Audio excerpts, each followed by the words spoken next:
good thing, I think, even if it's in a negative frame in this particular case. But that's from an adult perspective. You know, we can apply filters and see why that, you know, basically the film screams that allergies are serious. Take them seriously. They can have life-threatening effects. All right, Mark. And I'm pointing out that a 6 to 10-year-old doesn't have those filters, doesn't have those filters, and that's where, I hear the, you know, PC gone mad and all the rest of it, but, you know, we're talking as adults, and we can contextualise this, and our concern is for the kids. Okay, thank you, Mark. Especially those younger ones. Mark Dixon, who's the Chief Executive of Allergy New Zealand. Bob Jones fights back. Sir Bob Jones threatened legal action against an anti-racist petition to have him stripped of his knighthood by a filmmaker, Renee Mahi, and Bob Jones is saying essentially, don't you know satire when you see it? This is his column about how Waitangi Day should be Māori Gratitude Day, and it is clearly satirical, even though it contains opinions that are not. You could argue those opinions are taken exception to. The NBR sees discretion as the better part of valour and pulls the column. The media pile in Willie Jackson's approach and says the government probably won't defrock Sir Bob. So it's not actually an atypical anatomy of an outrage story, is it? No. It's similar. So can I ask both of you, how should the story have been treated? Did media do the right thing? Are they sowing the discord rather than Sir Bob Jones? What do you both think of this story? I think there has to be a pretty high threshold for opinion to be pulled. I think we have to be very careful with deciding which opinions are valid and which aren't. I was going to say I almost agree with Mike Hoskin. You don't have a right to not be offended in life. So I think you respond to this, either you laugh at it and say it's silly and stupid, and so why let it bother you? If you clearly think it's the views are insulting and foolish, then laugh it off or win the argument. Come back and actually say, okay, these are the 3 points in which Bob Jones does not know what he's talking about. He's factually incorrect here. He's out of date here. Argue back.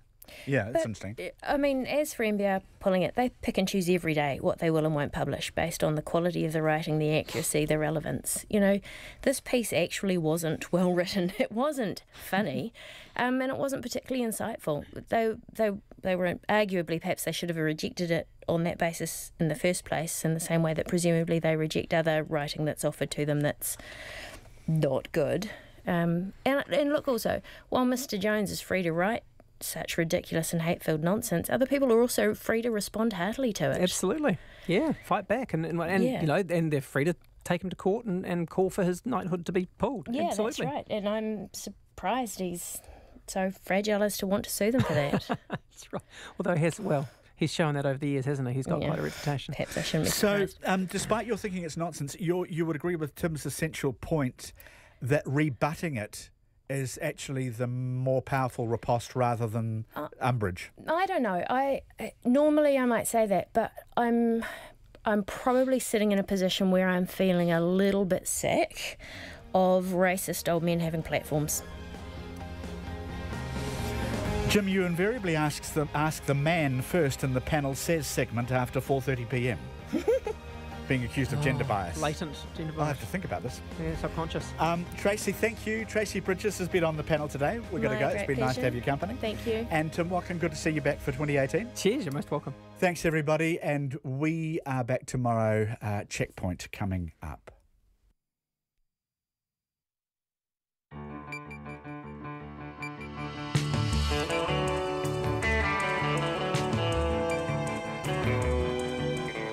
Kia ora everyone, it's 1 minute to 5, news in 45 seconds, and after that, checkpoint. Tonight, Cyclone Gita. It's now roughly 100k east of Tonga, due to begin hitting the main island somewhere after 7 o'clock tonight. Yes, the Pacific gets cyclones, of course, but this is potentially the biggest to hit the main island of Tonga Tapu since records began in 1960. We are there, of course. We will go back to Tonga throughout the program tonight. We're joined live by the Met Service's Georgina Griffiths to look at where Gita is heading. Is New Zealand in its path? Also tonight, a sweeping report into the country's housing sector has painted a grim picture, identifying massive failings.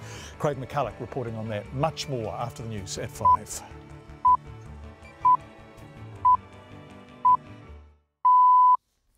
RNZ News at 5 o'clock. Good afternoon, I'm Anna Thomas. Thousands of patients who have had open heart surgery in the past 4 years and had a device implanted are being warned about a risk of infection. It's related to the use of a machine used to regulate the temperature of patients' blood during surgery. Here's our health correspondent, Karen Brown.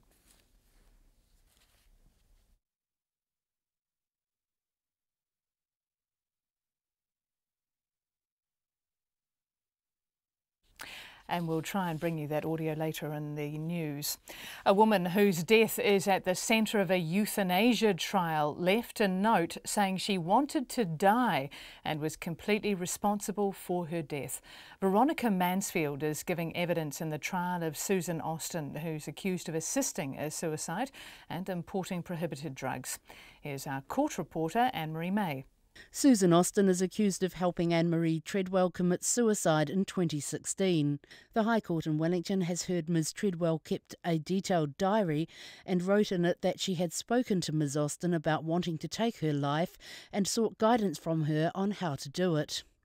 Ms Treadwell's daughter, Veronica Mansfield, wept as she told the court she knew when she visited her mother on June the 7th, 2016, that she would already be dead. She said she had spent several hours with her mother the previous night to keep her company. She said she knew her mother was about to kill herself, but she did not mention how she intended to do so. This is Anne-Marie May. Tongans are battening down the hatches as they prepare for a direct hit from tropical Cyclone Gita. The cyclone is expected to develop into a Category 5 storm before making landfall late tonight. The government has declared a state of emergency and residents have been stocking up on supplies and activating emergency plans. Tonga's Director of Emergency Management, Leveni Aho, says people must take shelter. We are in the process of informing everyone to prepare for the worst. But that's what we're advising people to monitor that and stay tuned to their radios, and we will know when it's over. Leveni Aho says there are warnings of huge coastal swells and flooding in low-lying areas. And over the weekend, the cyclone pummeled Samoa and American Samoa. The government wants to rein in pay increases for chief executives and board members of Crown entities. When he was Prime Minister, the National leader Bill English was highly critical of the head of the super fund receiving a 23% pay rise and had flagged possible changes. Prime Minister Jacinda Ardern says Cabinet approved legislation today, which will be introduced to Parliament later this week. There is a high level of public concern that the levels of pay for the highest paid chief executives is excessive. In some cases, Crown entity boards have not met either the State Service Commissioners or Ministers' guidance.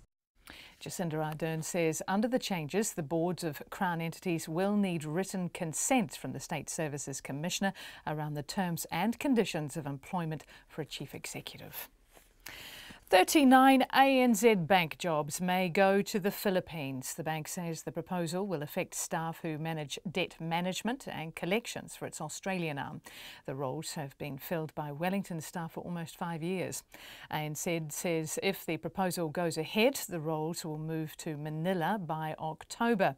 It says it hopes the displaced workers will be offered jobs in other parts of the bank. Auckland's mayor wants a targeted rate to fund infrastructure to prevent wastewater from contaminating the city's beaches. More than 50 beaches are unswimmable today because of water quality concerns after heavy rain sent wastewater into the ocean.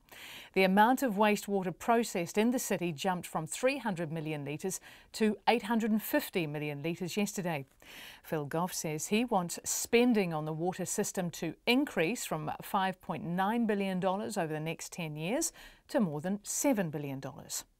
I'm asking Aucklanders for a targeted rate so we can do in the next decade what at the moment the council said would take more than 30 years. Phil Goff says he's hopeful Aucklanders will approve the targeted rates in the 10-year plan. Kensington Palace has released more details about this year's wedding between Prince Harry and Meghan Markle. The ceremony will take place at St George's Chapel at Windsor Castle at midday on May the 19th, and the Archbishop of Canterbury will officiate. Significantly, the palace says the wedding will not clash with the FA Cup football final, which is due to start later in the day. It's 5:05. To sport, and New Zealand snowboarder Zoe Sadowski-Synnott has crashed on her opening run of the women's slopestyle final at the Winter Olympics in Pyeongchang. After making it through the rail section of the course unscathed, Sadowski-Synnott crashed on the first jump. Her score was 26.7, which puts her in 21st with one run remaining. The Black Caps could be without captain Kane Williamson for tomorrow's do-or-die 2020 Tri-Series match against England. Williamson is battling a back complaint, with Henry Nicholls in the squad on standby as cover. The Black Caps need to win tomorrow's match in Wellington if they're to have any chance of winning the series after losing their opener to Australia last weekend. Williamson says he's hopeful he'll play. I'm looking forward to taking a full part in training today and hope that should be fit for tomorrow night, but Henry is in as cover for those reasons. I just got a few niggles, a little bit of a back niggling at the moment, so hopefully it's settled by tomorrow night. Black Caps captain Kane Williamson. And overseas coaches can now apply for the Kiwis' head coaching role following the review into New Zealand's abysmal World Cup campaign. The draft report from the review into the team's quarterfinal exit has been given to the NZRL, with the board agreeing to make two changes immediately. International candidates are now allowed to apply, as well as New Zealanders, and an independent panel will be set up to provide a recommendation for head coach. Coach David Kidwells and the Kiwi staff are currently off contract. And that's the news. Cyclone warning. Wind can cause damage, and it does, but it's always the water that causes the biggest hazard. No water warning. The ministers were informed at that point in time. Did you tell the people who might be drinking the water? No, because at that point in time, we didn't know which houses might be above or below the drinking water standard. And a warning from charter school students. I don't know why the Labor wants to shut it down. Charter schools are benefiting so many people. You have been warned. We're here every weekday from 6. Susie Ferguson and Guy Espino with Morning Report. Then on 9 to noon, the work being done to halt type 2 diabetes in its tracks with a drug using dahlia flower extract. And after 10, what time-lapse videos are revealing about our glacier's hourly retreat, with Brian Anderson compelled to work in the mountains by a chance finding. Join me, Catherine Ryan, on 9 to noon after Morning Report on RNZ National. And now the Met Service forecast until midnight tomorrow. Northland to Taumaranui and Taupo, including Coromandel and the Bay of Plenty. Fine spells and isolated showers, however rain with possible downpours and thunderstorms about Coromandel and the Bay of Plenty, spreading into areas from Northland to Taupo this evening and elsewhere tomorrow morning. Then easing to a few showers from the east later tomorrow. Gisborne and Hawke's Bay, periods of rain, clearing in Gisborne this evening. Taranaki to Kapiti, also Taihape, fine spells and a few showers. Wellington and Wairarapa, fine weather. Nelson, Marlborough and Canterbury, fine apart from some showers about the ranges tomorrow. Westland and Bulla, rain spreading north this afternoon and evening with occasional rain tomorrow. Otago, fine, but showers, possibly thundery, developing tomorrow afternoon. Southland, occasional showers. And Fiordland and the Chatham Islands, often cloudy with periods of rain. RNZ National, it is 8 minutes past 5 and you're listening to Checkpoint with John Campbell. Thank you very much indeed, Anna Thomas. As we begin tonight, Tonga is in a state of emergency. The main island, Tongatapu, does appear to be directly in the line of Cyclone Gita. It's roughly 100 kilometres to the east. Still Category 4, but we're told intensifying. Tongatapu, population 70,000 or slightly more, has never been hit by a Category 5 cyclone in the 57 years since records were first collected. Ofa Fa'anunu is the director of the Met Service in Tonga. A short time ago, he told me what they're now expecting. We're expecting up to in excess of 110 knots, around 230 kilometers up to 250 kilometers per hour in that sort of range. Hopefully, everyone is into the shelters by now. We're looking for the next 9 to 12 hours. We'll see if it will be a direct hit or the cyclone pass to the north or to the south of the main island. But that's another story. We expect and we prepare for the worst. That's of Anunu, who is the director of the Met Service in Tonga. Barbara Drever is TVNZ's Pacific correspondent. She's in the Tongan capital of Nuku'alofa on Tangatapu. Rain has just begun, but prior to that it's been beguilingly good weather. A short time ago I asked Barbara Drever if everyone there has a sense of the magnitude of the cyclone approaching them. John, I don't actually think people know how bad it's going to be. Certainly the disaster management officials do, and we were talking to some of them this morning, and they were saying it's going to be very, very grim indeed. And their faces really said it all. They just looked quite ashen, if you like. They looked in shock that this is likely to turn into a Category 5. But, just talking to people on the street, and they're saying things like, well, God will protect us and that sort of sentiment. And that is because they haven't actually had a really bad cyclone, especially here in the capital, for many, many, many years. Certainly never a Category 5, or a 4 for that matter. And officials are saying that this is actually going to be the worst cyclone on record in Tonga. Yes, and if we look back at the record, Cyclone Isaac in 1982, which wasn't nearly as strong as this one is now projected to be when it hits Tonga, 45,000 people made homeless in Isaac, Barbara. Yeah, and if you look around, and that's a real fear here at the moment, especially amongst those who remember that cyclone, is that the houses here are not built to last. They're certainly not structurally sound, a lot of them. A lot of them are shacks. So that's why people are being urged to take shelter this afternoon. And there's always sort of been an air of complacency amongst many because it's been a little bit of a blow, a bit of rain, but it's fairly calm out there. But we're expecting it to hit suddenly at about 7 o'clock. And so there is this air of complacency, and yet a lot of the structures, some businesses we were talking to, they're only insured up to Category 3. We're talking Category 4, 5. Can you explain that to me? So would the insurance companies not insure them, or they could only afford to the premiums up to a 3? Such is the structure of the building. The insurance companies won't insure them for anything. Yeah, exactly. Won't insure them for anything more than a Category 3. And that is the issue that many of the buildings have around town. You've got some of the big concrete structures, sure, but you've got many, many, many wooden structures. And if we're talking about a Category 5 hitting Nuku'alofa full on, it's going to be devastating. I'm looking at what the Tongan police are saying, and they're basically telling people to get to shelters. Are there enough shelters for the people who may want to get to them and ought to be getting to them by the sound of things? Yes, there are. And in fact, officials are telling people to go to the Mormon church because they're the best built structures in Tonga. Concrete, They're saying, yes, correct. So they've been told to go to Mormon churches, Mormon schools, and that is their best line of defence. The other thing is, John, as you'd know, is Tongatapu is as flat as a pancake. There is no high ground.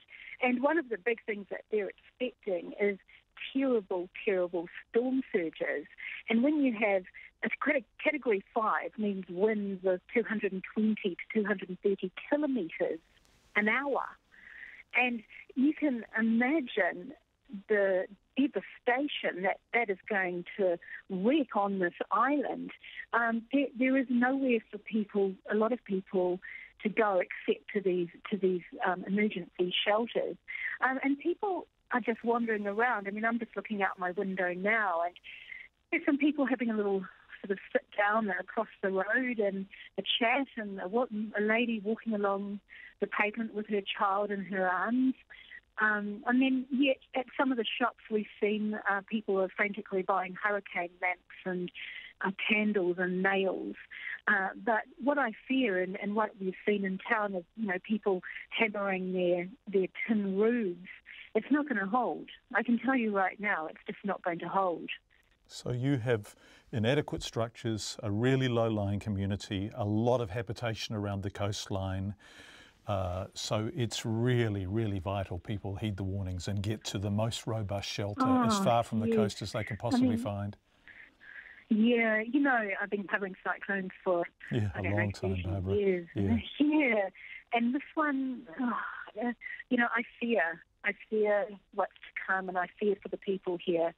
It's and I've covered cyclones in Rarotonga, and they're very, they've boarded up days before, and they know, and they've got structurally sound buildings and big houses, and and they're prepared.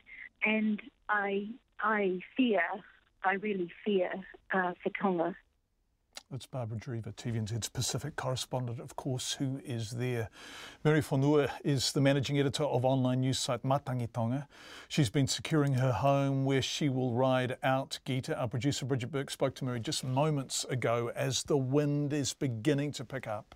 We pulled our plywood out of the container, and we've had a few boys screwing it up around the windows. We haven't done all the windows because we still have to be able to open some of them to control the air pressure, and it's very hot and humid, so we still need a bit of air coming through. But mostly the whole northern side of the house, we've boarded all of that up, and packing away stuff in plastic bags and into cabinets and locking them, and yes, looking at if we lost the roof, there'd be a lot of loose stuff flying around. So I think we're into that stage where we're thinking, well, what would it be like if we lost the roof? And so all we can do is really, pack stuff in plastic and stuff it in cupboards. And I mean, what can you do really? Category 5 really is what we're told it could turn into.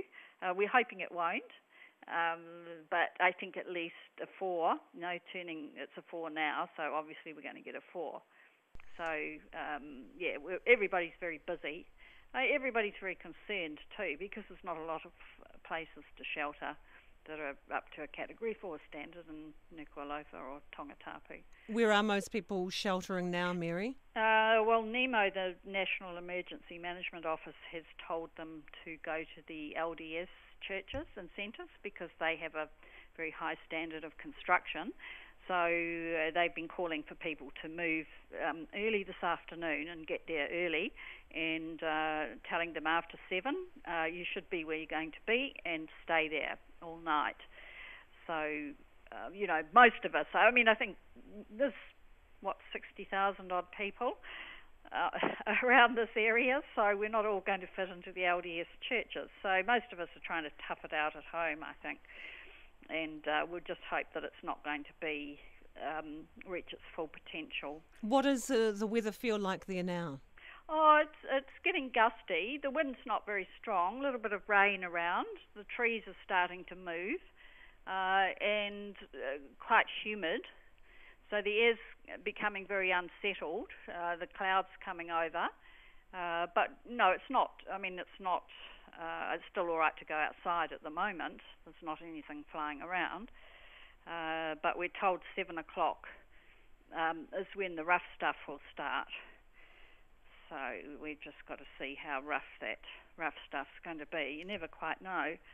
And normally it would get dark around about 7 for you anyway. Is it getting a little darker now? Yes, it's very grey. It's a very grey twilight. So, we have short twilights in the tropics. So it will be dark probably in another hour and a half for sure. And so the prospect is that the electric power will go off at some point during the evening. So we're all trying to have our meals early and do anything that needs electric power now, so that everything's okay when the power goes off. Mary Whanua talking to our producer Bridget Burke. If you're worried or wondering or confused about time zones, Tonga is the same time as New Zealand, so it is 19 minutes past 5 there and here. We will go back to Tonga throughout the program as Gita approaches, but with Gita expected to make landfall within the next 2 hours, possibly slightly more, will it strengthen to a Category 5? And what impact will it have as it moves on towards New Zealand? Met-Service meteorologist Georgina Griffiths is with us live. Georgina, it's always wonderful to have you on Checkpoint, although I wish we weren't talking about such a big cyclone heading directly towards Tongatapu. What strength is it now? Do you have the latest on that? Is that information to hand? I do. I have the latest from Fiji Met Service, who have responsibility for all advisories and warnings on the system. So they've just come up with something about half an hour ago. It's actually 930 hectopascal central pressure, which means it's very strong Category 4 this afternoon, and actually they continue to expect it to rise to a Category 5 system tonight.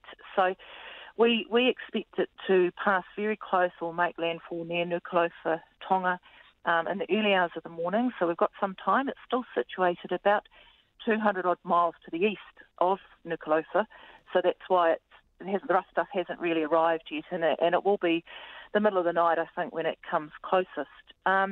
When it does go very close to Tonga, unfortunately, it is expected to be a Category 5 with sustained winds close to the centre of 110 knots or around 205 kilometres an hour. So that's the mean speeds, gusts 150 knots or 280 kilometres an hour. So really significant hurricane force winds, of course, Category 5. In addition, because of the very deep central pressure at that time, we expect, or Fiji Met expects, a significant storm surge and some extreme waves around the overnight period as it passes over or just immediately to the south. And, of course, very heavy rain. So I'd say the impacts will be wind, storm surge and wave, and obviously deluge-type rainfall. So they're in for a really rough night in Tonga. And the good news is that it passes away, it's tracking westwards, away from the island in the early hours of the morning and continues tracking westward. So it's tonight's the night, the overnight period where, stay safe, Tonga. Georgina, if it's tracking westwards, it's not going to get to New Zealand, is it? Because we're south. So where will is it drifting over towards Australia now after Tonga? It's got a due west track at the moment, about 13 knots or 25 kilometres an hour. Now that is the very the million-dollar question for New Zealanders, of course, that aren't currently in the tropics. It depends a great deal on its track when it comes out of the tropics, how far westwards it makes before it recurves. So basically we expect it to track westwards in the next few days to continue going towards New Caledonia slowly as a Category 5 system overall. That's the Fiji Met and us are in agreement around that. Now it is expected to recurve on Sunday and into Monday as it comes south. Recurve means heading southeastwards towards New Zealand around late in the weekend. And once it hits that 30 south, we expect it to sort of trend down towards New Zealand. Now there's a lot of play in where it tracks after that because of, it will depend, this is an evolving system, it's still deepening. We'd like to see as the models try and capture what it's doing now. It's 7 days out from New Zealand if it comes down. The details are not yet, present, John. Okay, the models are still playing catch-up on rapid development and movement. And so there is some play about how far west it gets before it recurves, and it will matter. And this is why Met-Service, of course, have responsibilities as soon as it crosses 25 south for all information around the system, including any impacts on New Zealand weather. We will keep people posted. We're 7 days out from recurve, so we're still a long way away in tropical cyclone forecasting, of course. It's still evolving and growing, and the model guidance is having to adjust to that. These PCs can last for many days, of course, in the tropics, and that's why they're very damaging. This one's fairly slow. So I would say keep in touch with what Met-Service is saying in regards to New Zealand towards the end of the week. It's not imminent. But obviously keep up with Fiji Met tomorrow about where it's likely to track once it's past Tonga. Georgina Griffiths from Met-Service. Georgina's obviously a meteorologist there with Met-Service. Thank you so much, Georgina. And as I said, we will update you on the progress of Gita as it does head fairly directly towards Tongatapu and Nuku'alofa.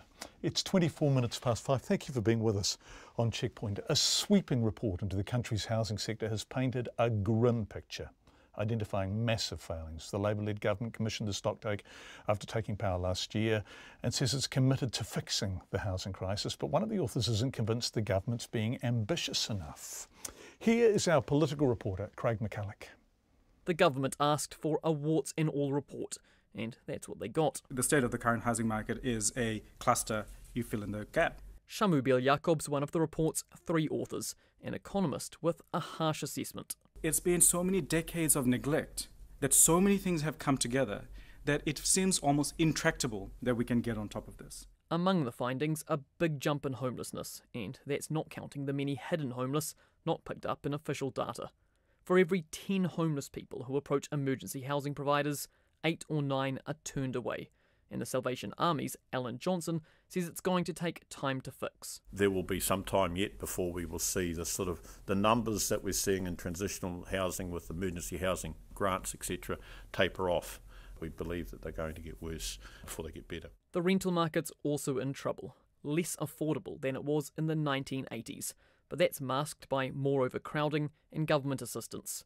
And there's a ticking time bomb, an increasing number of older people who aren't retiring with a mortgage-free house to live in. I think what the public want, they want to know that we're being upfront with them and that we're doing our darndest to put a serious dent in this problem. So what's the government doing? The Housing Minister Phil Twyford's promising to review the rental laws later this year. It will build more state houses, at least 1,000 a year. And Mr Twyford points to the government's Kiwi Build programme, a commitment to build 100,000 affordable homes, half of them in Auckland, over the next decade. I'm convinced that government can be a real catalyst in this area to scale up the level of ambition. So, for example, we're talking about 12 to 15 development project sites in Auckland alone on the scale of a Hobsonville. 12 to 15 projects running simultaneously. But Shamubil Jacobs not convinced the government's going far enough. My ambition would be to build 500,000 houses, not 100,000 houses. I think we're lacking ambition. And how could the government do that? Borrow shitloads of money. He's being somewhat facetious, but he is critical of the government's fiscal constraints, calling it an unnecessary straitjacket. Mr Twyford rejects that. I'm just so happy that for once I'm not the most ambitious person in the room.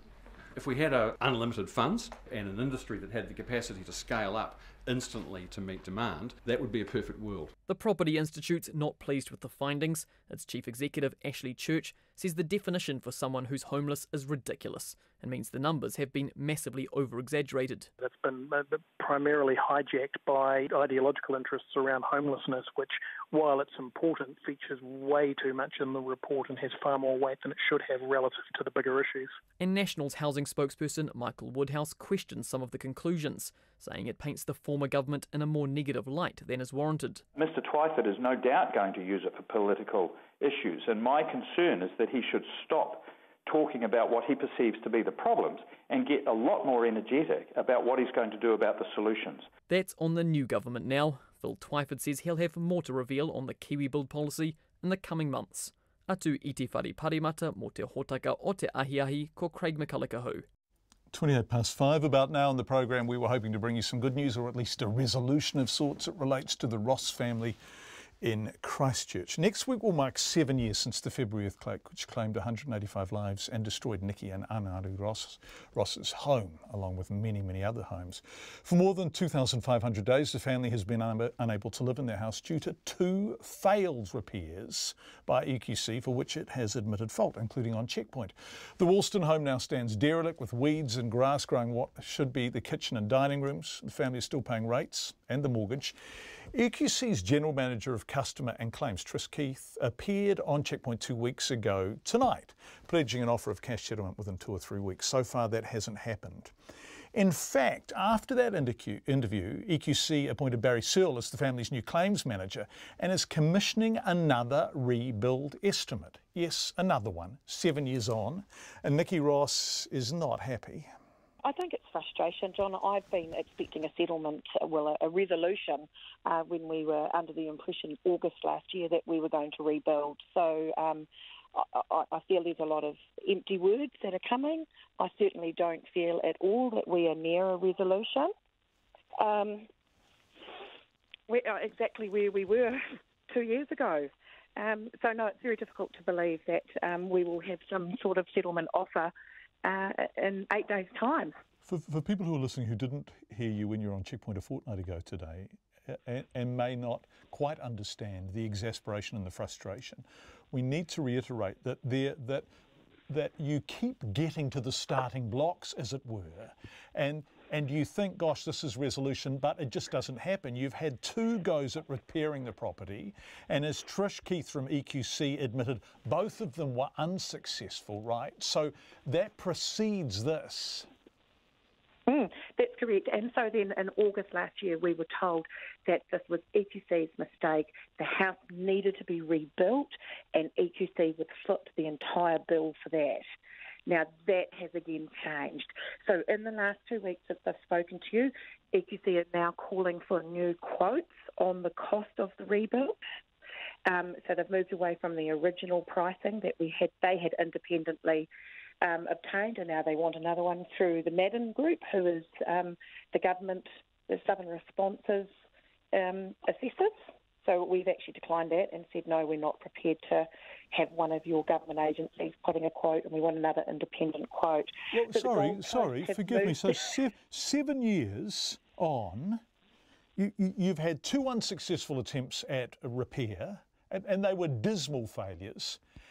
Not even close to being successful, and they are now going back to get another estimate on the cost of a rebuild. That's correct. But I thought you weren't going to get a rebuild. I thought you were going to get a full cash settlement so you could actually just get on with your life.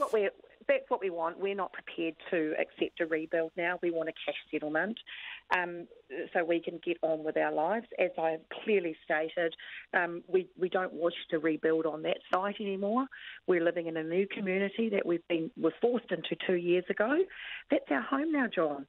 We want to be able to be paid out and moved on, as we would have if we were covered by our insurance company. We could have taken a cash settlement and bought elsewhere 7 years ago, 5 years ago, and 2 years ago if they hadn't failed us, they being EQC. Right, so you are expecting an offer by next Tuesday? That's what we have been told. Which is just days shy of the 7th anniversary of the February quake. That is 2 days shy of the 22nd of February. And that's when you will have your first cash settlement offer? Well, they are proposing to have a settlement offer to us on Tuesday the 20th of February. So that will be the first solution that we have been offered in the 7 years. Nikki Ross talking to us earlier this afternoon. Obviously we will check in with her next Tuesday, but we went back to EQC to say what is going on, and they tell us they are confident they will have a meaningful offer on the table by next Tuesday.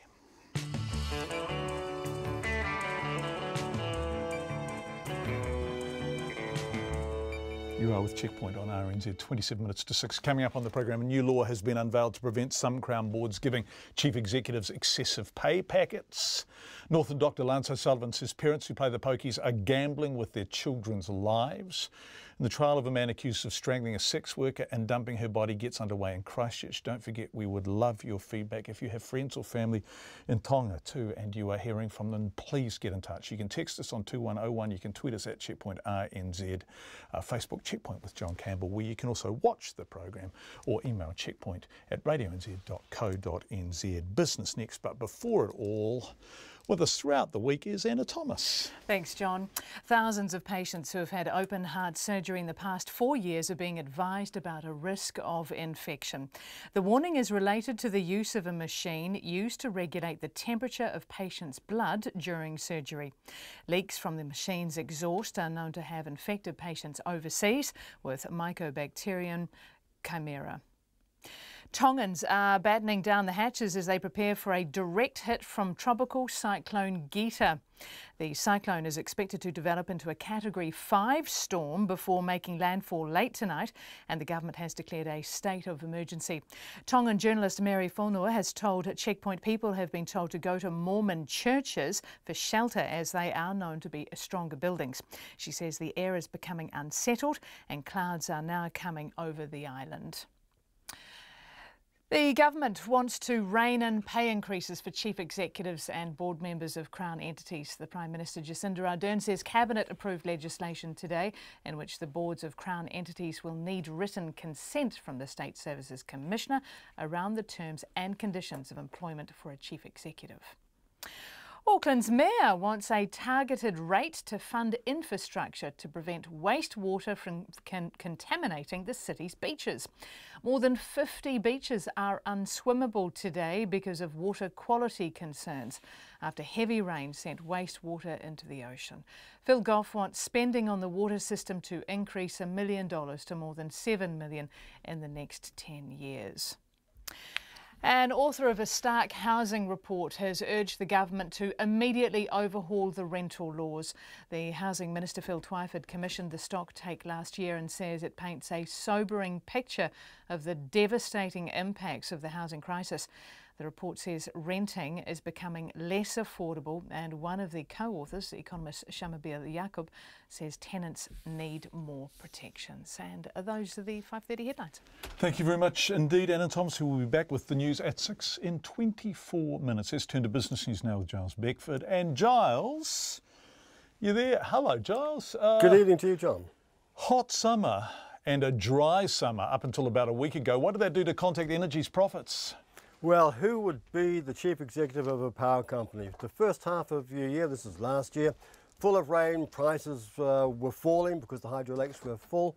And then zap, out comes the sun, dries it all up, hydro lakes disappear, the prices go through the roof. But of course, you're a hydro company, so you're having to buy power off people who've got it to spare to fulfill your needs for your customers. You'll get that, you're having to pay higher prices for that. That's essentially what Contact Energy's just been through. The result being that their profit almost halved, down 40% for the 6 months ended December to $58 million. They also cut their costs, so they've done pretty well in trying to do the business. This is one of the things that they can't really cover. It's not as if the country needs another power station. Indeed, Dennis Barnes, who's the head of Contact Energy, quite clear on that point that the country doesn't need another power station. Interestingly though, Contact is selling power, or part of a group of power companies that sells power to the Tiwai Point aluminium smelter, and they're selling it pretty cheaply, as we all know. It's pretty much a sweetheart deal. It's kept the Tiwai Point smelter here for 30 odd years. Mr. Barnes says they're happy to participate in that arrangement, even though it earns them very little money. The point being, of course, is that they don't want the Tiwai Point to shut up shop and leave, because it consumes about 13-14% of the country's power. If that were to come onto the market, you can imagine that would have quite a heavy effect on power prices. So it's in their self-interest to keep the smelter going at, shall we say, mates rates. But for the time being, we're going to hear some interesting stories, I think, from the power companies. Those of them who have been in the North Island with hydro, they'll be doing good. Genesis, which has the Huntly power station, which runs on coal and gas, they'll be doing quite nicely because they've been selling to everybody else. Others who have had any great exposure to the South Island hydro lakes, then you can bet that they'll be having, should we say, some tales of woe about how dry, and their profits will show that accordingly. Thanks, Charles. A fascinating take on that sector. Let's look at the stock exchange, which is sort of blowing its own trumpet, isn't it? A lovely friend of mine, her dad, who was a somewhat Presbyterian South Islander, says self-praise is no praise at all, but the stock exchange has given it a shot. Well, in these days, of course, you go out and you commission a report and you show the economic value from an independent means, of course, and this is a report commissioned by the NZX, by the Institute of Economic Research. It estimates that the top 50 companies on the stock exchange board are worth around somewhere in the region of $60 billion for the economy, and that they produce about 10% of the country's GDP. That's everything that we produce. So from that point of view, they're saying we are the means by which these companies can do good works and can pump their economic power into the economy. That might be a little self-serving, but they also talk about the broader community of people who are given work by the stock exchange: accountants, lawyers, auditors, financial advisors. You go on, Giles, and I'll sing Kumbaya underneath. That's right. Yes, journalists even. Well, given the way that the financial journalism sector's shrunk in my umpteen years of doing it, there's only a handful of us left, so we're an endangered breed. But we feel that we're making a really important effort, and the NZX report shows that. But what they're essentially saying is we recognise we are a valuable part of the economy. What we do does matter. And we're going through a whole pile of initiatives and navel-gazing at the moment, and that should actually mean that next year we'll do even better, because we'll bring about some changes which will bring more companies onto the board. We'll wait and see on that, but everybody loves a trier, especially if it's a commissioned report by an independent outfit. Yeah, absolutely. So, which leads us nicely to the markets. What did they do today?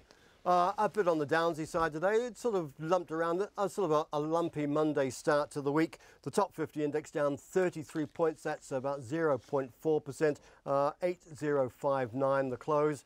The New Zealand dollar is sitting at 72.7 US cents and 92.8 Australian. Giles Beckford, our business editor, thank you very much indeed. The story in the night, of course, on Checkpoint is Cyclone Gita heading towards the main island of Tonga as we speak. But we're going to go to a more local weather now with Met-Service meteorologist John Law. Kia ora, John. Kia ora. It is looking like a fairly wet day across those northern and western parts of the North Island. Rain on and off through the daytime for Auckland, but no let up in those temperatures, starting off around 20 degrees Celsius and climbing to 25 for Auckland City. Now we've got more showers and perhaps some heavy thundery falls across the likes of Waikato down in towards the central plateau as well. Temperature-wise though, temperatures of around about 19, 20 degrees Celsius to start the day for many places and climbing to around about 25 or so. For Wellington, the Kapiti Coast, a bit more cloud to start the day, perhaps a few showers up around that coastal parts, but for many places it is a fine looking day and still very warm indeed.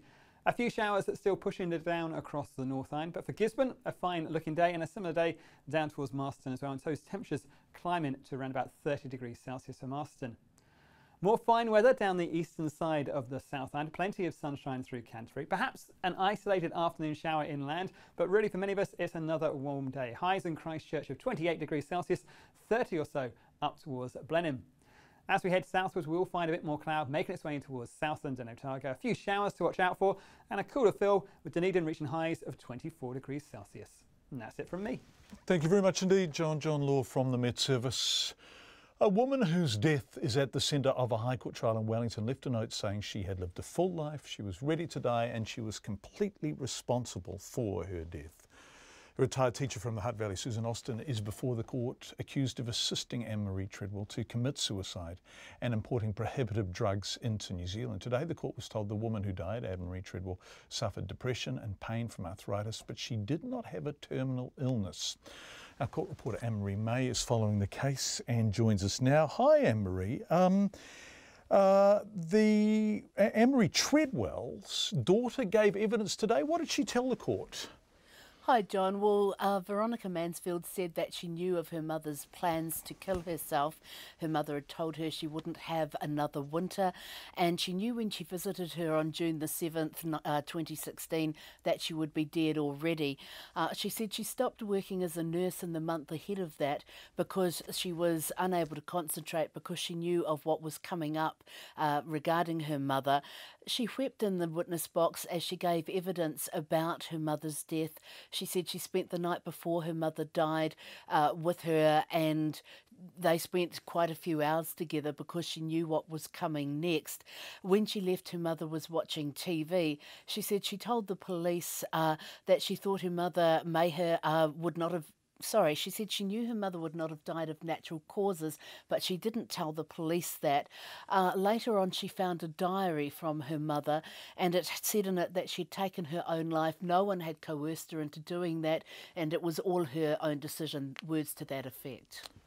Right, gosh, that's big evidence for a daughter to have to give. Who else gave evidence today? Well, earlier the court heard from several police officers who had been at the scene at Rita Angus retirement village where Anne-Marie Treadwell lived. Sergeant Gordon Russell said that the room looked very neat and tidy. He said Mrs. Treadwell's daughter had been quite concerned. She said her mother had been short of breath in the days before she died, but she also was concerned her mother may have committed suicide. The sergeant said that he told Ms. Veronica Mansfield that her mother may have died from heart failure, that the shortness of breath is often a sign of that. He said later that night he talked with a colleague of his, and Ms. Mansfield had been in touch with him and said that she'd found this diary in which her mother spoke and of suicide notes all through it. Most of the witnesses at the scene, though, John, said that Ms. Treadwell looked very peaceful lying in her bed, and that was echoed in a statement read to the court by the registrar Nathan Lewis. To me, this indicated she had had a fast death or had just died in her sleep. It was obvious she was dead and had been for some time. I checked for breathing and noticed there was no chest movement. I touched her shoulder and there was no sign of movement. Rigor mortis had started in her fingers and they were stiff. So that's the registrar reading that statement in court. What points did the Crown raise in its opening? Well, the Crown prosecutor, Kate Feltham, told the jury that an autopsy revealed that the cause of Anne-Marie Treadwell's death was toxicity from pentobarbital, and she gave them the jury a description of the way this drug works. It's a short-acting barbiturate. In other words, it's a drug that depresses the central nervous system. Taken in very small quantities, it would cause mild sedation, larger quantities, coma, and then death. And so this drug is only licensed in New Zealand to euthanize animals.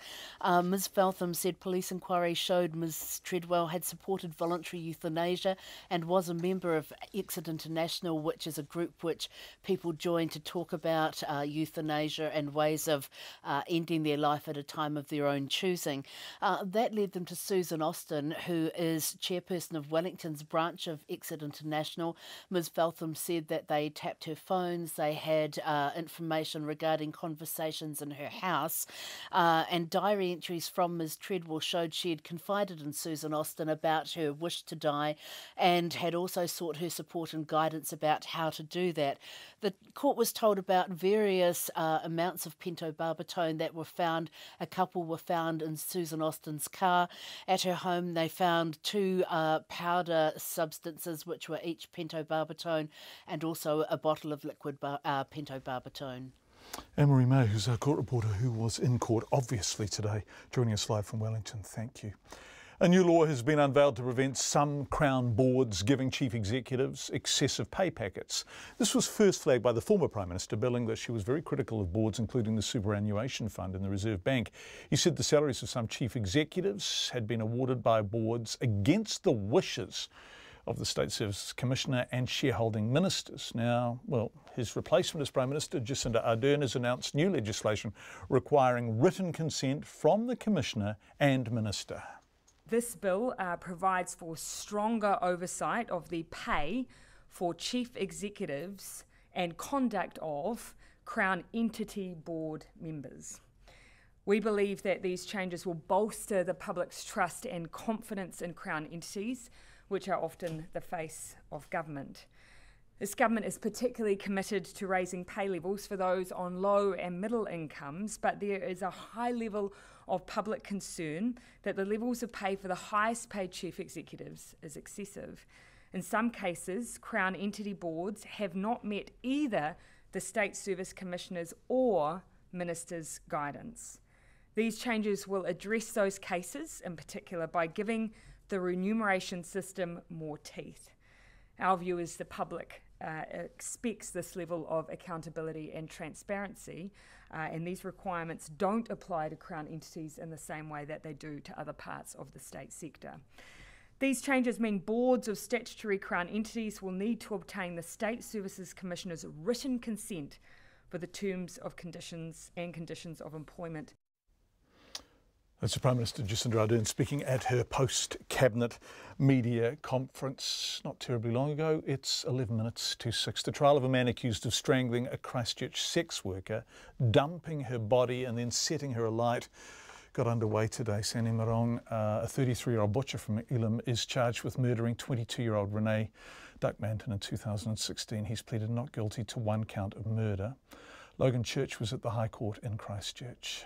Renee Duckmanton was last seen in Christchurch's red light districts, near Manchester Street and Peterborough Streets in May 2016. In his opening statements, Crown Prosecutor Sean Mallett told the court Sandy Marong strangled the victim after employing her services as a sex worker. On the 14th of May 2016, she left for work. The next day, members of the public noticed a fire on the grass verge along Main Wakaya Road. As good Samaritans, they stopped to attend to the blaze and to call the fire service. What they had in fact stumbled upon was a grisly sight, the half-naked and burning body of Renee Duckmanton. An investigation was then launched by the police, codenamed Operation Lightning. It found that the defendant purchased about 2 litres of petrol from a local petrol station, which he allegedly used to set the victim's body on fire. A beanie and a lighter, both containing Mr Marong's DNA, were found at the scene, as well as a sheep's tongue. Mr Mallett says several unusual internet searches were also found on the defendant's phone. In the weeks leading up to the murder, the defendant searched on his phone what kidnappers use to make someone unconscious, followed by searches for chloroform and for chemical suppliers in New Zealand. He accessed a web article entitled How to Kidnap a Girl, an informative guide, and typed into Google how to track a phone. The Crown says other topics, including necrophilia, were also found amongst the defendant's web history. Today, friends and family of Renee Duckmanton filled almost half of the public gallery as the trial began, while Mr Marong sat calmly in the dock. Sean Mallett warned the jury that pictures of the victim's burnt body would be shown during the trial. Defence counsel Jonathan Krebs urged the jury to keep an open mind. What is said to have occurred on the 14th of May 2016 may best be understood and rationalised through the lens of mental imbalance. I must encourage you, as His Honour has done and as Mr Mallett has done, to keep an open mind. The Crown started calling its first witnesses this afternoon, including Ms Duckmanton's boyfriend, Samuel Doak. He told the court that the money she earned on the streets was spent on rent, food, drugs and cigarettes. The trial is expected to take 3 weeks. From the High Court in Christchurch for Checkpoint, Logan Church. People are swimming at popular Auckland beaches unaware that sewage from yesterday's storm has contaminated stormwater flowing into the sea. Auckland Council has red alerts in place at almost all the city's beaches, meaning there is a moderate to high risk of infection from swimming. Nikki Mando filed this report from Mission Bay Beach. Aucklanders Jimmy DeLama and Saida Sanchez and their 3 children are happily swimming, cooling down on a steamy Auckland afternoon. As they splash in the water, they are unaware of the contamination warning, which is still in place at 60 or so Auckland beaches, including Mission Bay. That's in the wake of yesterday's heavy rain, which mixed sewage into stormwater and dumped it into the sea. How could beachgoers know? There are no signs that I can see. Yeah, I wouldn't be Obviously here. not. Or see a sign or something, I wouldn't be here at all. I would have gone to another beach or something like that. They aren't the only ones. I speak to several people on the beach. None of them are aware of the contamination. All of them have been swimming or paddling. Mayor Phil Goff says the council is moving to a digital system where locals and visitors largely get news about beach quality on their phones. The council's Safe Swim site provides information on 84 beaches. Mission Bay Beach apparently has one large digital sign, but it's not much good if people aren't looking or don't know about Safe Swim.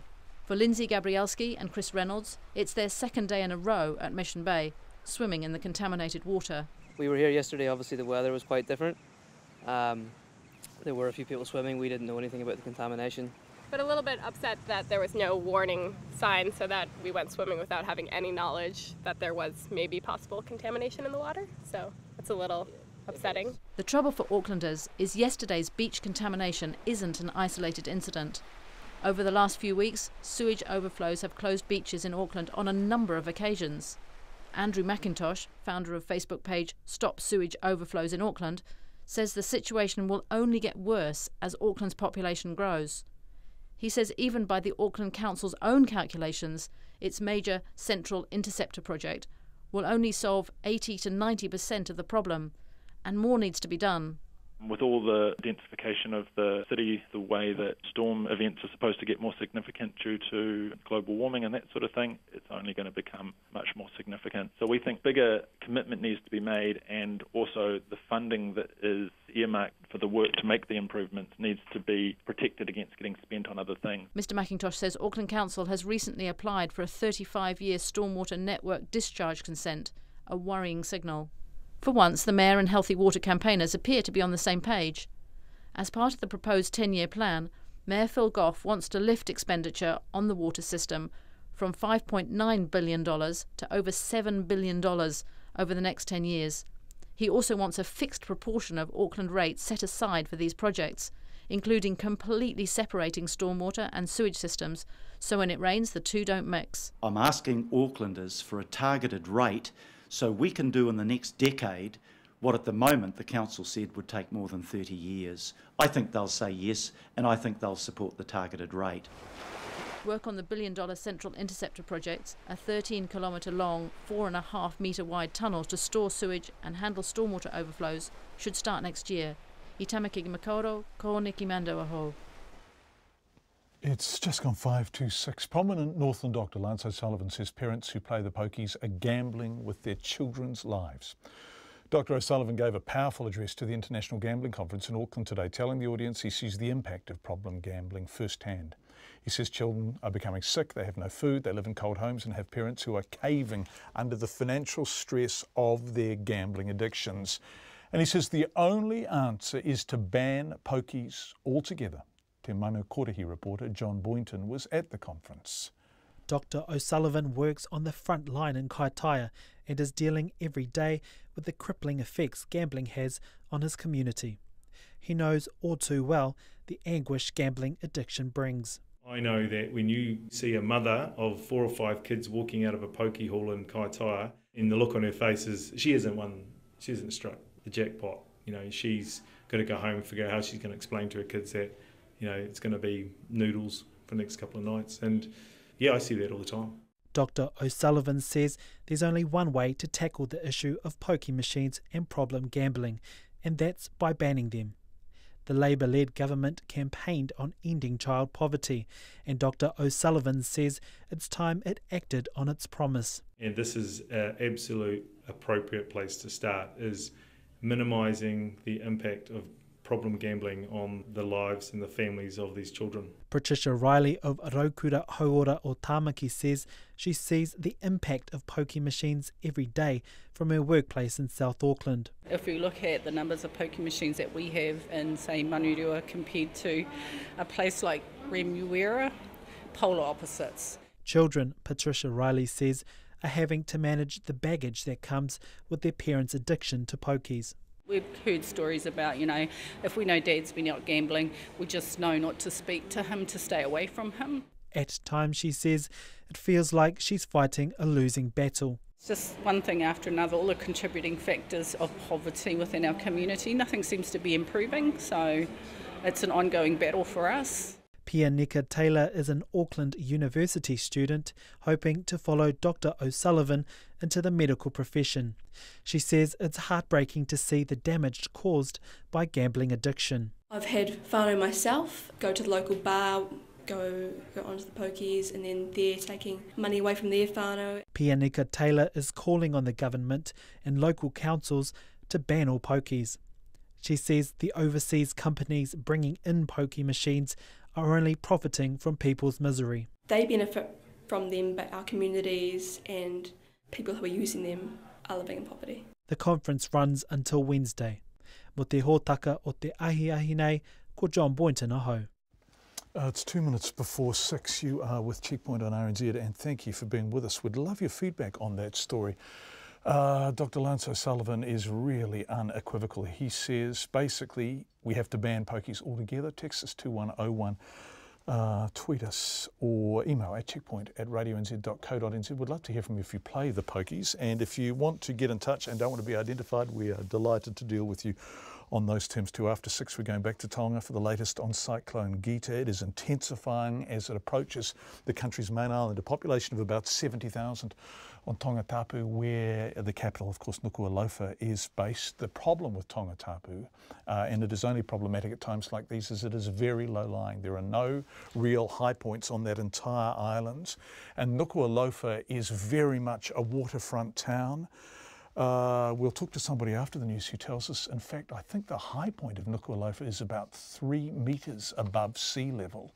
Much of it only a metre above sea level. So if there are storm surges, and they are now being predicted, they will be really problematic. Feedback on Auckland sewage. The issue of overflows of sewage into the harbour beaches is decades old. Who will be held to account for the dismally poor maintenance of our sewage system and the failure to fix this problem for decades?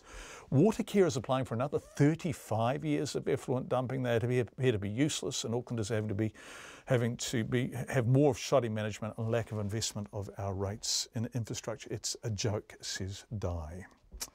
Yes, Di, you may say that. I couldn't comment, of course, but by golly, a point well made. RNZ News at 6 o'clock. Good evening, I'm Anna Thomas. Thousands of open heart surgery patients are being warned of the risk of infection.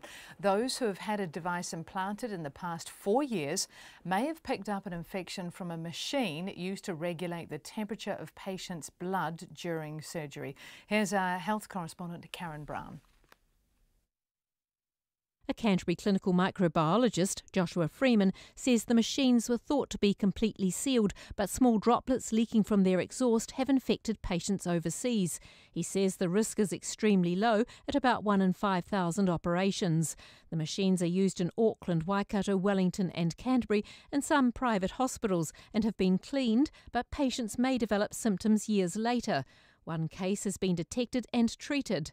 Now 5,500 patients who've had the surgery since 2013 are being advised to watch for symptoms, including unexplained fever, night sweats and extreme tiredness. Ko Karen Brown tēnei. The government wants to rein in pay increases for chief executives and board members of Crown entities. Changes had been flagged by the previous Prime Minister Bill English, who was highly critical of the head of the super fund receiving a 23% pay rise last year. Here's our political reporter, May Heron. The Prime Minister, Jacinda Ardern, says the public needs to have confidence in Crown entities, which are often the face of government. The legislation approved by the Cabinet today aims to stop boards handing out excessive pay packets. In the past, chief executives have received large salary increases despite protests from the shareholding minister and the State Services Commissioner. Under the changes, boards of Crown entities will need written consent from the Commissioner around the terms and conditions of employment for a chief executive. Ms Ardern says the remuneration process will have more teeth and provide accountability and transparency. From Parliament, May Heron. The Prime Minister has asked the Attorney-General to investigate the claims made in the book Hit and Run. The book by investigative journalist Nikki Hager and John Stevenson alleged 6 civilians were killed and 15 injured in a raid on 2 Afghan villages in 2010 by New Zealand's elite soldiers, and that the Defence Force subsequently covered that up. The previous government refused to launch an independent inquiry into the book's claims, saying there was no evidence of war crimes. In opposition, Labour said an independent inquiry was necessary, and the Prime Minister, Jacinda Ardern, says she's asked the Attorney-General, David Parker, to look into the matter. I've asked the Attorney-General to take forward looking into that issue. My understanding is he's doing just that. I'm leaving it to him to continue to pursue that. I don't want to comment on where he will take that before he makes those decisions, but that I have tasked him with the role of taking that issue forward.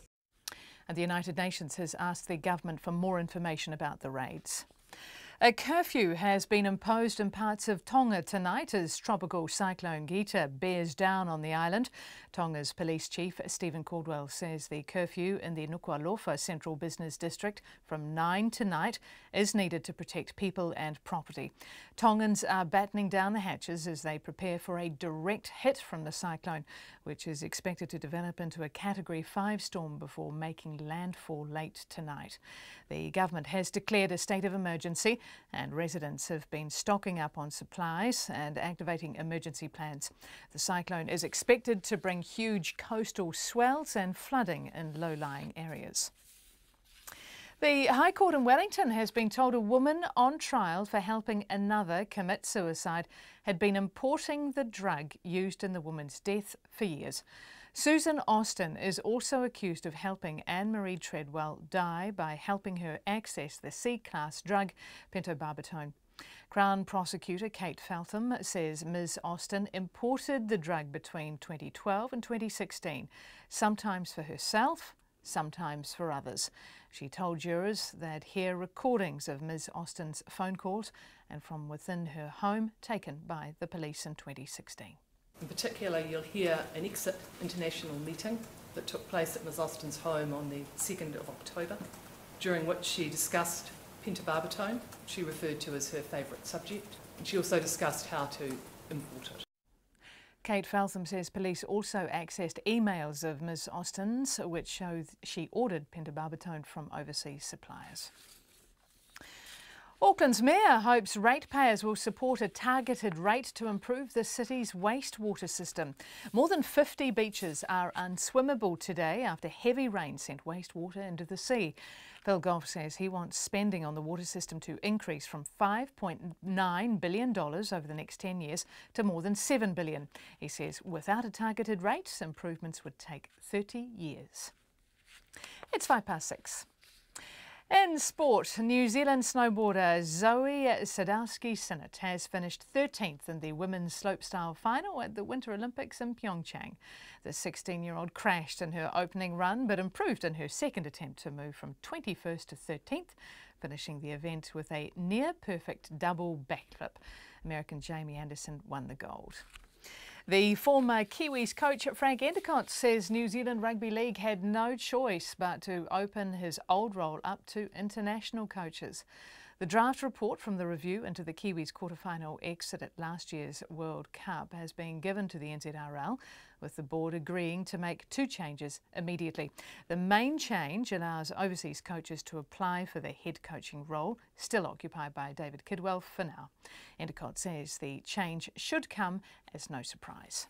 If they do appoint an overseas coach, and I think they will, I think there should be the best New Zealand coaches available, given the opportunity to be an assistant under him, looking to a Kiwi coach for the future.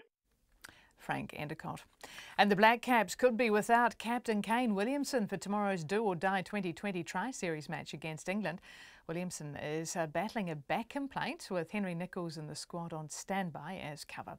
The Black Caps need to win tomorrow's match in Wellington if they're to have any chance of winning the series after losing their opener to Australia last weekend. And that's the news.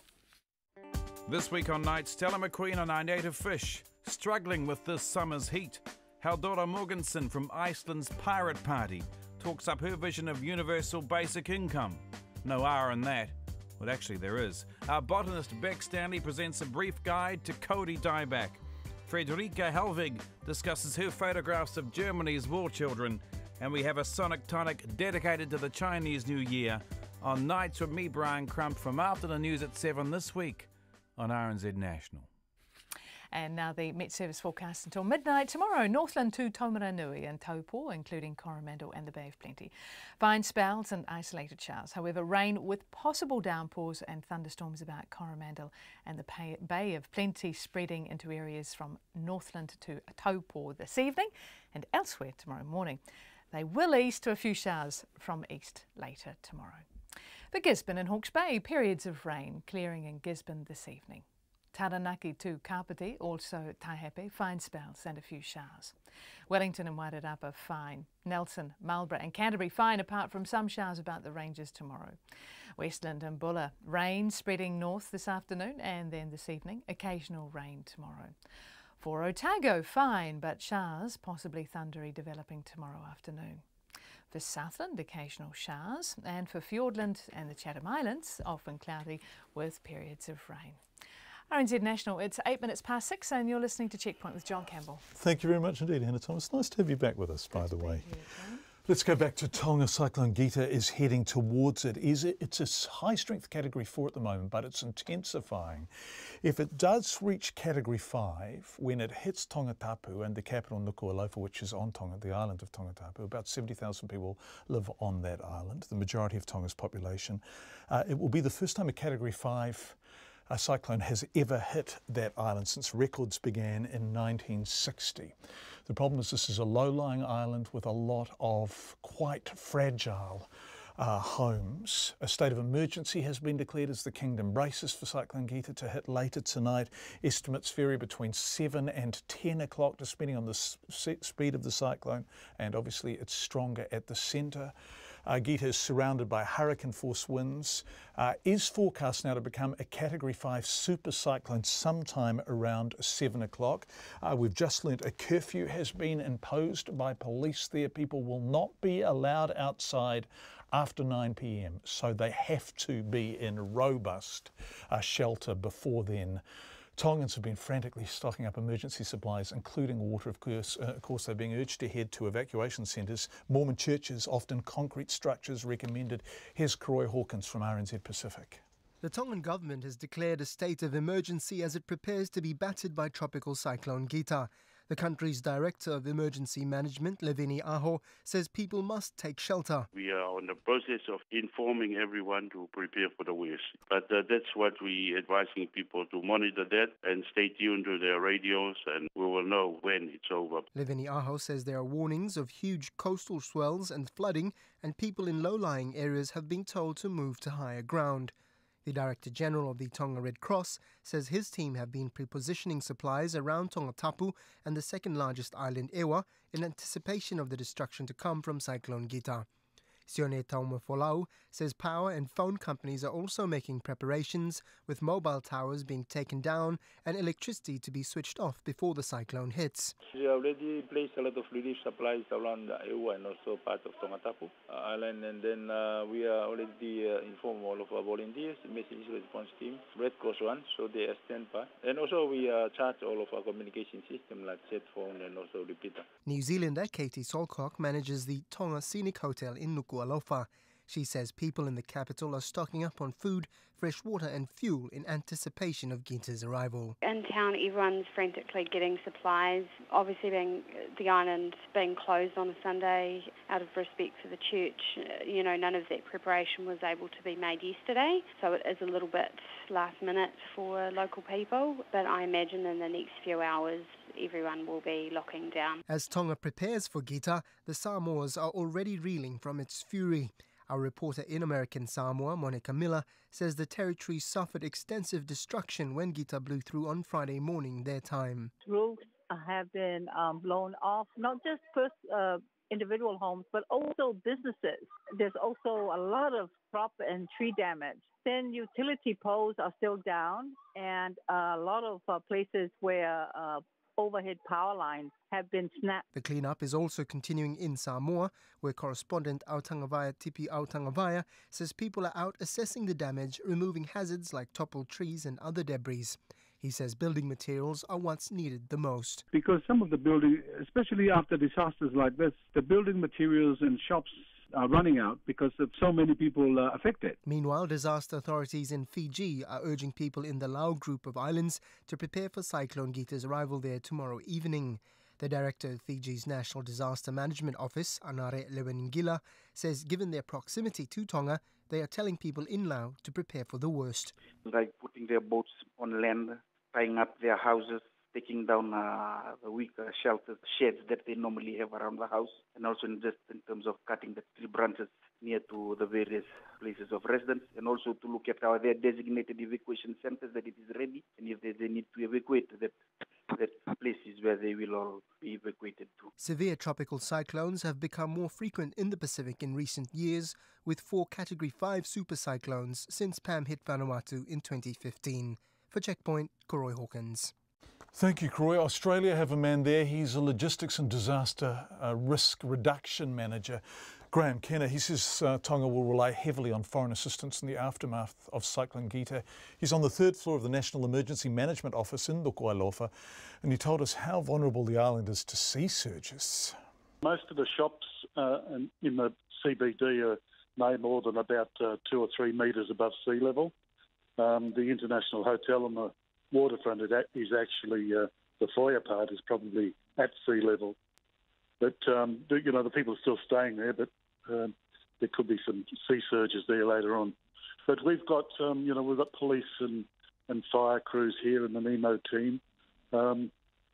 Reluctantly, we had a clean-up call during the week because there was a dengue fever outbreak here, so we got people to put all their rubbish out for pickup, and they've had to go out and clean that up today because it was frightened that would all become airborne this evening when the cyclone arrives. Is there real trepidation there now? I was talking to the Met Service, not far away from you at the airport, or we way away, but they're predicting winds of potentially, if the full force of the cyclone hits where you are, they're predicting winds of 230 to 250 k. Yeah, I believe that's gusts of that, but we're sort of expecting it could be 200, constant 200 for a few hours. With gusts up to anything, so it's a very, very serious system. And a lot of the buildings, as you know, they're not that robust, are they? There's a lot of wood, a lot of fairly makeshift stuff, particularly where people are living. Yeah, in the worst areas, which are very, very low, they will flood. But they're also a lot of those houses aren't built as well as we would have liked, and they will be suffering. But people have, for the last 2 days, they've started to take things really seriously here. People are moving out of their houses into evacuation centres. There is a state of emergency here at the moment, so the police have closed all the shops and banks and offices, and getting people off the streets, sending them home to prepare for the onslaught in a few hours' time. Where are you going to be when the onslaught comes? I'm going to be on the 3rd floor of our building. I've been here for 2 days already, and I'll be on the 3rd floor of our building. There's not a great deal that we can do tonight, but we need to be here in case people need to call us and need to get information, because Awa, the island adjacent to Tonga Island, it's also going to feel the brunt as well. So we need to make sure that they're supported by Nemo as well. So we'll have a skeleton crew here tonight, probably halfway through the cyclone. I may get a couple of hours sleep, and then fire up again in the morning when daylight comes, and we can hopefully get out and do an assessment of the situation. And let's hope that it swerves and misses you there, but if it doesn't, you would be hoping, I guess, for NGOs and for Australia and New Zealand, the governments, to be ready to leap into action. The Australian and New Zealand government have been in action since yesterday afternoon. We've already given them a list of things that we think that we will need here, a list of things that we do, types of personnel that we would require. It'll all depend on the signal that we give them tomorrow morning as to how much we need. They have Australian government has a field hospital ready to come over here, 50 medical staff if required. New Zealand government, along with the Australian government, have a lot of emergency relief items in Brisbane and also in Auckland. They're on standby, ready to come over. There's teams from both countries that are willing to come over here and assist if necessary. So, we're as well prepared as a tiny Pacific Island country can be. I'm quite confident we'll be able to do a fairly good job, but we're still going to rely on international assistance. As Graham Kenner, who was there, of course, just received an email from Tony Brown Foxton, who tells us the highest point in Nuku'alofa is the New Zealand High Commissioner's residence, 3 metres. A secret prison snitch convicted for lying to the jury in David Tamahiri's trial for murder can keep his name secret for now. The man known as Witness C has been convicted of perjury following a successful private prosecution by career criminal and serial litigant Arthur Taylor. He lost his name suppression as he was sentenced to 8.5 years in prison, but has appealed that decision to the Court of Appeal. Our court reporter Edward Gay was in court today and heard the arguments. He joins us from Wellington now. Eddie, it's nice to have you with us, beaming in from the Wellington studio. Taylor says Witness C should be named, right? That's right, and his lawyer, Richard Francois, he was in court today. He said that people who violate the justice system shouldn't expect the same system to then protect them, and he said that's exactly what Witness C is doing now. Witness C told Tamihere's 1990 trial that Tamihere had made a number of confessions to him, including that he'd sexually abused the Swedish tourists Heidi Parkinen and Sven Hoagland, and that he'd dumped their bodies at sea. Now, after the trial, Mr Hoagland's body was found in a shallow grave on the Coromandel Peninsula. Miss Parkinen has never been found, but Witness C has recanted his evidence after that, since then, saying he had been put up to that by the police, something the police have always denied, and indeed an investigation subsequently cleared the police of any wrongdoing. Right, Witness C, of course, is saying I should be allowed to keep my name secret. That's right, and his lawyer, one of his lawyers, Heather Vaughan, today said that her client actually planned to appeal his convictions for perjury. If that's successful, there'll be a retrial, but if he was named in the meantime, he might not get a fair trial, as potential jurors may have heard about his history in the media. She said media coverage would likely be extensive because of her client's link to the Tamihere trial, and there would also be coverage overseas given the origin of the victims. She said it was also in the public interest to keep the identities of informants secret, as it might deter other informants from coming forward. Another lawyer for Witness C, Adam Simpringham, he confirmed to the court today that he told the trial judge in chambers that he couldn't see any possible grounds of appeal. However, Mr Simpringham went on to say that Witness C told him minutes later that he did want to appeal. Justice Asher, one of the three judges sitting today, said that asked Miss Vaughan how her client could appeal, given he's been on the public record twice admitting he had lied to the jury. Miss Vaughan said she couldn't speculate on the appeal at this point. Yeah, this is the big point, isn't it? So Mr Francois is saying, what, no chance of appeal being successful? Boy, there's varying points of view on this, Eddie. There are, and he said he had no respect for Witness C. He described him as someone who manipulates the justice system. Mr Francois said if Witness C was named, any memory of the media coverage in the minds of potential jurors would fade by the time the trial came to court. That would be at least a year away, and the judges have asked for a full transcript of the High Court sentencing notes and other files from the High Court file, and they've reserved their decision. Edward Gay, who was covering this in Wellington today. Thanks so much, Eddie. Two men are on trial in Hamilton accused of racing another car that eventually crashed, killing its 4 occupants. Dylan Cossey and Stephen Jones, both 20, each face 4 counts of manslaughter, racing and failing to stop and give assistance. At the District Court today, the Crown said the vehicles were driving in excess of 150k near Hamilton Airport in June 2016. The 4 people who died were aged 19, 20, 24 and 28. All 4 died. Our Waikato reporter Andrew McRae has been in court. The first witness, whose name is suppressed, told the court she saw and heard a Nissan Skyline earlier in the evening and described it dropping the clutch and making a lot of noise. Another witness said he was passed on the road by the 2 cars travelling extremely close. He says they must have been doing at least 140 kilometres an hour because he was travelling at 120 and they quickly disappeared in front of him. The witness, who also has name suppression, described what happened next. We heard a big bang, and then when we came around the corner, on the corner airport, then we saw what happened.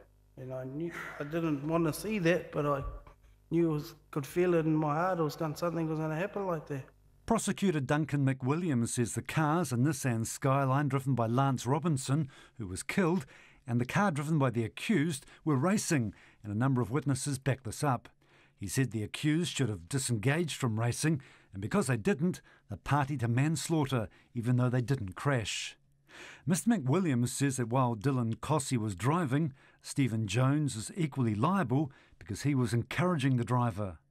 Philip Morgan QC, representing Mr Cossey, told the jury in his opening statement that the driver of the Nissan, Lance Robinson, was responsible and not his client. The lawyer for Stephen Jones, Russell Boot, was clear where his client stood. Mr Jones's position is what he was on that day was merely a passenger in a motor vehicle. All he did on that day was record what was going on. In no way did he encourage or intend to encourage anybody to drive in any particular manner that day. Russell Boots says his client didn't think it necessary to stop at the crash scene to check if anyone was injured. His position in respect to that, ladies and gentlemen, is that their car was not involved in the accident. He is a young man and they have left the scene. He didn't have a responsibility sitting there in the passenger seat to stop. Stephen Jones also faces a charge of trying to pervert the course of justice by editing down a cell phone video taken in the car at the time. His lawyer says his client was trying to help police. In no way did he edit that video with the intention of trying to prevent the course of justice. And what Mr. Jones's position is, in fact, he says, far from trying to prevent the course of justice, I was in fact trying to help the police. I, of my own motion, brought that video into the police to try and assist them. The trial in front of a jury of 7 women and 5 men is set down for about 2 weeks. In Hamilton, the checkpoint, call Andrew McRae-Tene. 6:24. Been a fairly heavy hot show tonight, hasn't it? Let's go, though, to a story of luggage. A Qantas flight from Sydney to Wellington yesterday might not have had any English cricket players on board, but it was carrying their luggage. Unfortunately for around 100 other passengers who aren't playing T20 cricket in Wellington tomorrow, their luggage was left behind. It's a bit of an odd one, this. Viraj Thompson was flying with his elderly mother. The flight was already seriously delayed, and then they got to the baggage carousel and whoops-a-daisy. It was just bag after bag after bag with the ECB marks on them, and that was basically it, John. It was all on for England, and the penny was dropping there with most of the passengers, and then we started moving over to the very poorly manned baggage assistance area with a swamp of people. We must have been about 5 or 6 deep there, trying to get answers from the staffers there who... So Viraj, I'm sorry to interrupt, but this is extraordinary because they knew the bags hadn't come. They'd obviously made a willful decision to leave them in Sydney. So yes, this wouldn't have been an ambush for anyone who was remotely connected to the Qantas organisation, right? They would have known that your bags had been left behind so that the English cricket team's bags could come. But you appear to have caught people out by inquiring where your bags were. Well, that is a very, very good question, John, and it's very odd because, as I said, the staff at the assistance baggage assistance desk were either feigning complete surprise and shock about it. Were they Qantas staff or Wellington Airport staff? Oh, they were very definitely Qantas staff. There were actually 2 Singapore Qantas airlines. Sydney hadn't told Qantas Wellington that they had willfully left the bags of the vast majority of the passengers on that flight in Sydney. That appears to be the case, John. That appears to be the case. It was in a word, a disgraceful display, really, John. And the issue seems to be that, as you alluded to before, left hand being Sydney didn't tell right hand being Wellington what was going on, and that non-team bags were basically forfeit for the what appears to be the greater good of a foreign sporting body. Have you received your bags today? No. And there were 2 gentlemen who were actually standing over gathering the cricket team's bags, who I made my way over to at one stage and actually spoke to one of them and asked him if he was actually aware what was going on, and the fact that their unaccompanied bags, and as I stress, there were actually no English players on the flight. It was just this massive quantity of their player equipment bags. And the gentleman I spoke to Yes, he was quite officious and basically told me to get lost and mind my own bloody business. Vera Thompson. Now, Qantas initially told us all remaining luggage arrived in Wellington this morning, but it turns out some bags were still in Sydney today. Qantas says they'll be delivered tomorrow. We're going to go back to Samoa, this time to the Tānoa International Hotel in Nuku'alofa. Jason Strickland is the general manager looking after 70 guests. He explains to, Tonga, he explains to Bridget Burke just how close the hotel is to the water's edge. Look, an Olympic swimming pool away with quite a sturdy seawall in front of us. But you're expecting sea surges tonight? There is an expectation that there may be some sea surges. Have you got any more sandbagging or anything in place to protect against that? Oh, absolutely. We have probably about 400 sandbags at the entrance of the hotel and in various parts. We've also today bought 2 new water pumps just as a precaution to siphon off any additional water. And your guests are going to have an early dinner tonight? I've basically had to explain to our guests that we stopped becoming a 4-star hotel. We are going to feed you all at the same time, and that's complimentary, that's on us. Feeding everybody all at the same time and giving them some additional water and also a breakfast pack should we not be able to function tomorrow normally for breakfast. So everyone is fed and watered, and we'll tuck them all in and ride the storm out this evening. And that's the latest from Tonga. Ends our program for tonight. Thank you for being with us. We'll be back tomorrow at 5. RNZ News headlines at 6:30. A curfew has been imposed in parts of Tonga tonight as tropical Cyclone Gita bears down on the island. Thousands of recent open heart surgery patients are being warned of the risk of infection from a machine used during operations. The Attorney General is to investigate claims made in the book Hit and Run that civilians died during a New Zealand-led raid in Afghanistan, and the plight of the children of problem gamblers in South Auckland and Northland has been highlighted at a gambling conference in Auckland today. Our next news and weather at 7. It is a silver fern. The stories they tell. This